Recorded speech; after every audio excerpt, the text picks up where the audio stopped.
मित्रों, मैं जाति का विनाश जो बाबा साहब अम्बेडकर के उस लेख का जो उन्हें एक बड़ी सभा में देना था और जिस सभा को निरस्त कर दिया गया था और वो भाषण नहीं कर पाए थे, उसका एक पुस्तकाकार रूप एनिहिलेशन ऑफ कास्ट के रूप में आया था और उसका अनुवाद हिंदी में है। तो इसको मैं यहाँ पर उसी का पाठ कर रहा हूँ।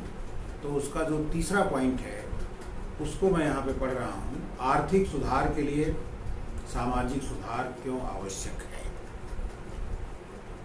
बहुत इंटरेस्टिंग चैप्टर है ये। तो इसमें हमें मुझे अब सोशलिस्टों की ओर मुड़ने की इजाज़त दीजिए। क्या समाजवादी सामाजिक व्यवस्था से उत्पन्न होने वाली समस्या को नज़रअंदाज कर सकते हैं? भारत के समाजवादी यूरोप के अपने साथियों का अनुकरण करते हुए भारत के तथ्यों पर इतिहास की आर्थिक व्याख्या को लागू करना चाह रहे हैं।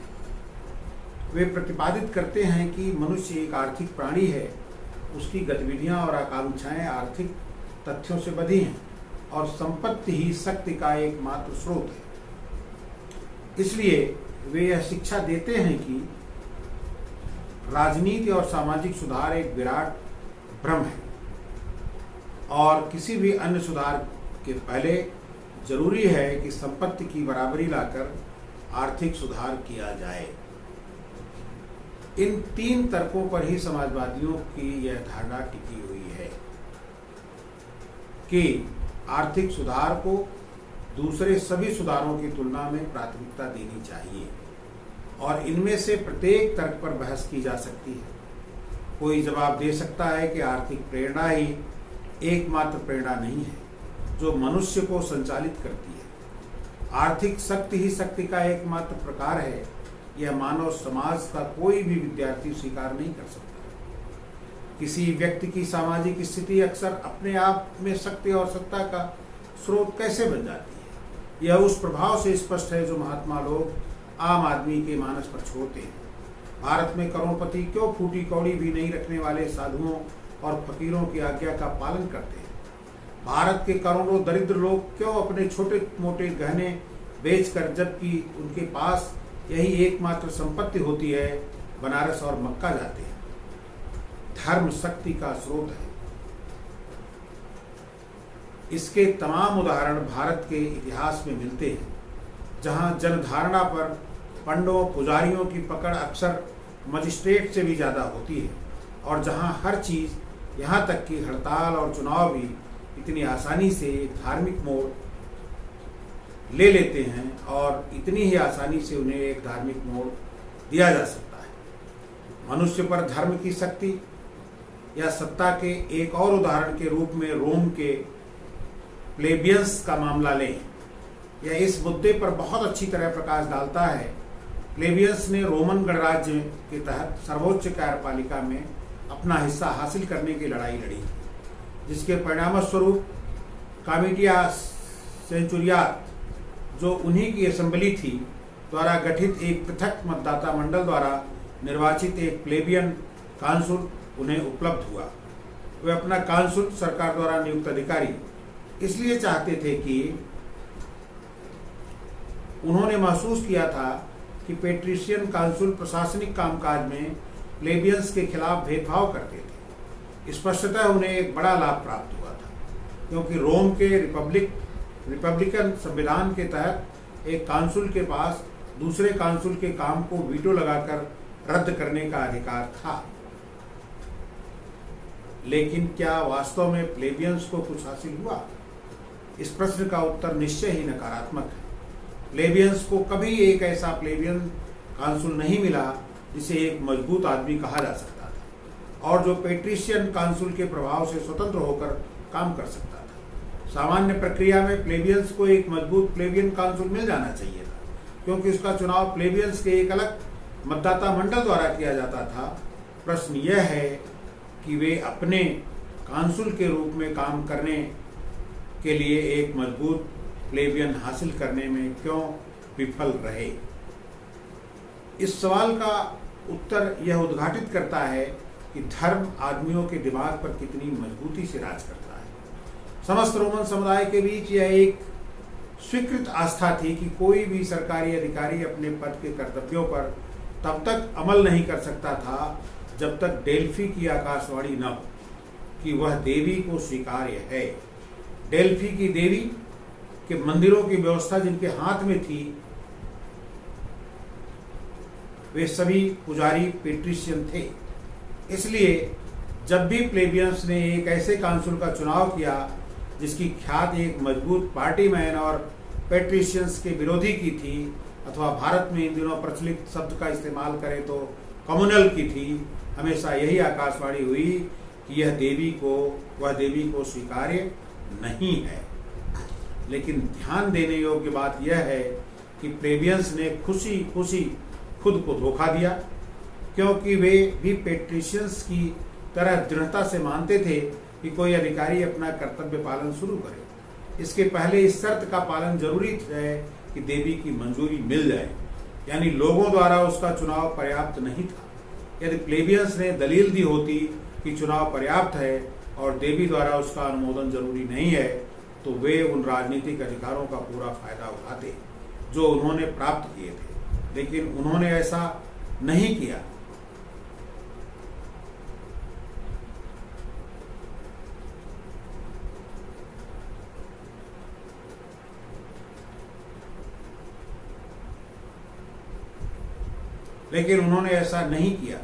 इस तरह के मौकों पर वे एक नया उम्मीदवार चुनने के लिए राजी हो जाते थे जो उनके लिए कम उपयुक्त और देवी के लिए ज़्यादा उपयुक्त था।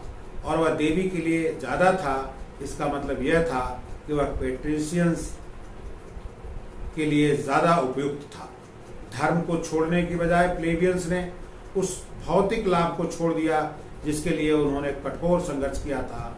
क्या यह नहीं दिखाता कि धन की तुलना में धर्म शक्ति का उससे बड़ा नहीं तो उसकी टक्कर का स्रोत हो सकता है।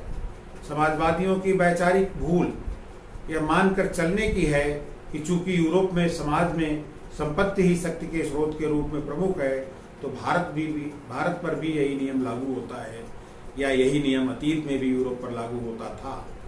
धर्म, सामाजिक स्थिति और संपत्ति, ये तीनों शक्ति या सत्ता का स्रोत होते हैं जो दूसरे की स्वतंत्रता को नियंत्रित करने में किसी व्यक्ति को सक्षम बनाते हैं।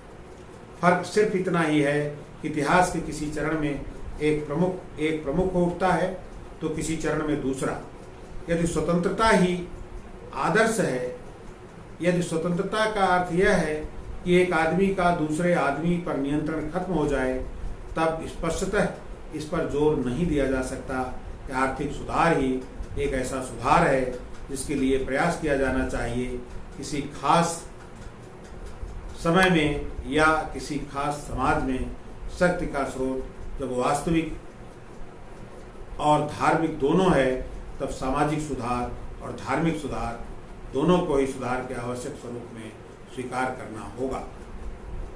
इस तरह भारत के समाजवादियों द्वारा अपनाई गई इतिहास की आर्थिक व्याख्या पर आक्रमण किया जा सकता है, लेकिन मैं समझता हूँ समाजवादियों की इस दलील की वैधता के लिए कि संपत्ति की समानता ही वास्तविक सुधार है और किसी भी अन्य सुधार के पहले इसका होना जरूरी है, तो इतिहास की आर्थिक व्याख्या आवश्यक नहीं है। बहरहाल समाजवादियों से मैं जो पूछना चाहता हूँ वह यह है, पहले सामाजिक व्यवस्था में परिवर्तन लाए बिना क्या आप कोई आर्थिक सुधार ला सकते हैं? ऐसा लगता है कि समाजवादियों ने इस प्रश्न पर विचार नहीं किया। मैं उनके साथ अन्याय नहीं करना चाहता। मैं एक प्रमुख समाजवादी नेता द्वारा मेरे एक मित्र को लिखे गए पत्र से एक उद्धरण प्रस्तुत करता हूँ। इस उद्धरण में वे कहते हैं, जब तक एक वर्ग द्वारा दूसरे वर्ग के दमन और दुर्व्यवहार का लेस मात्र चिन्ह भी बचा हुआ है, तब तक मैं नहीं मानता कि हम भारत में एक स्वतंत्र समाज की स्थापना कर सकते हैं। चूंकि एक समाजवादी आदर्श में मेरा विश्वास है, अतः अपरिहार्य रूप से विभिन्न वर्गों द्वारा और समूहों के बीच संपूर्ण समानता में मेरा विश्वास है। मेरे विचार से इस तथा दूसरी समस्याओं का सच्चा उपचार समाजवाद ही पेश करता है। अब जो सवाल मैं पूछना चाहता हूँ वह यह है क्या किसी समाजवादी के लिए इतना कहना ही काफ़ी है कि विभिन्न वर्गों और समूहों के बीच संपूर्ण समानता में मेरा विश्वास है? यह कहना कि यह विश्वास काफ़ी है बतलाता है कि इसके बारे में समझ का पूर्ण अभाव है कि समाजवाद का मतलब क्या है। यदि समाजवाद एक व्यवहारिक कार्यक्रम है और कहीं दूर बसने वाला और यथार्थ से कटा हुआ आदर्श नहीं है, तो किसी समाजवादी के सामने यह प्रश्न नहीं होता कि समानता में उसका विश्वास है या नहीं। उसके सामने प्रश्न होता है कि एक वर्ग द्वारा दूसरे वर्ग का दमन और दुर्व्यवहार उसे अखरता है या नहीं, जो एक व्यवस्था के तहत एक सिद्धांत के स्तर पर होता है और इस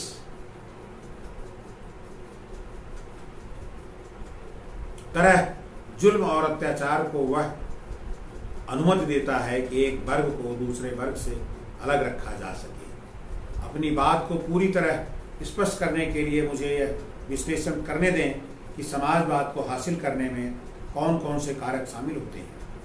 अब यह स्पष्ट है कि समाजवादियों द्वारा चाहा गया आर्थिक सुधार तब तक घटित नहीं हो सकता जब तक एक ऐसी क्रांति न हो जाए जिसके जरिए सत्ता पर काबिज हुआ जा सके। सत्ता पर कब्जा सर्वहारा ही कर सकता है। मेरा पहला सवाल यह है, क्या भारत का सर्वहारा वर्ग ऐसी क्रांति लाने के लिए एकत्र हो सकता है? इसकी प्रेरणा उसे कहां से मिलेगी? मुझे ऐसा प्रतीत होता है कि अन्य चीजें समान रहें तो यह कार्रवाई करने के लिए उसे एक ही चीज प्रेरित कर सकती है, और वह है यह भावना कि जिन लोगों के साथ वह काम कर रहा है वे समानता और बंधुत्व और सर्वोपरि न्याय के लिए संघर्ष कर रहे हैं। जब तक लोग यह जानेंगे नहीं कि क्रांति के बाद उनके साथ किसी प्रकार का कोई भेदभाव नहीं होगा तथा जाति और धर्म के आधार पर कोई पक्षपात नहीं होगा, तब तक वे संपत्ति की समानता लाने वाले क्रांति में शामिल नहीं होंगे।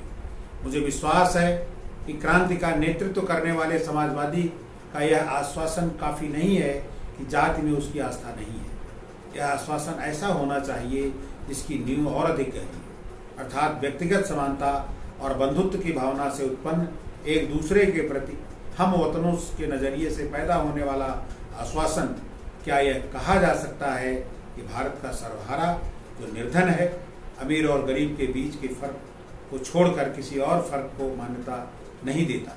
यदि वास्तविकता यह है कि वे दूसरे फर्कों को भी मान्यता देते हैं, तो अमीरों के खिलाफ कार्यवाही में सर्वहारा वर्ग से किस तरह की मोर्चागत एकता की उम्मीद की जा सकती है? यदि सर्वहारा एक संयुक्त मोर्चा नहीं बना सकता तो क्रांति कैसे हो सकती है?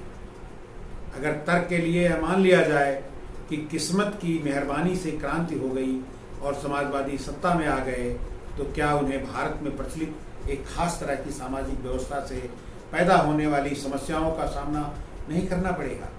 मैं नहीं देख पाता कि जिन पूर्वाग्रहों के कारण भारत के लोग उच्च और निम्न, शुद्ध और अशुद्ध का भेद मानते हैं, उनके द्वारा उत्पन्न समस्याओं से दो दो हाथ किए बिना भारत में कोई समाजवादी राज्य एक सेकंड के लिए भी कैसे काम कर सकता है? यदि समाजवादी सिर्फ अच्छे अच्छे मुहावरों का उच्चारण कर संतुष्ट हो जाना नहीं चाहते, तो उन्हें यह बात माननी ही होगी कि सामाजिक सुधार की समस्या मूलभूत समस्या है और इससे बचने का कोई उपाय नहीं है। भारत में प्रचलित सामाजिक व्यवस्था एक ऐसा मसला है जिससे किसी भी समाजवादी को निपटना ही पड़ेगा। जब तक वह ऐसा नहीं करता, वह क्रांति के अपने लक्ष्य को प्राप्त नहीं कर सकता, और खुशकिस्मती से वह क्रांति करने में सफल हो जाता है, तब वह जिस लक्ष्य को प्राप्त करना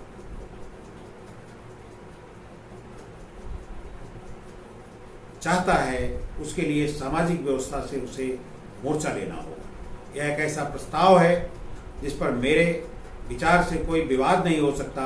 समाजवादी अगर क्रांति से पहले जाति की ओर ध्यान नहीं देता, तो क्रांति के बाद उसे ऐसा करना ही होगा। यह इस बात को दूसरी तरह से कहना है कि आप किसी भी ओर मुंह कीजिए, जाति एक ऐसा राक्षस है जो आपका रास्ता रोकेगा ही नहीं बल्कि काटेगा भी। जब तक आप इस दैत्य का वध नहीं करते, आप न राजनीतिक सुधार कर सकते हैं और न ही आर्थिक सुधार। तो ये मेरा तीसरा खंड था जिसको बाबा साहब ने बहुत ही जोरदार तरीके से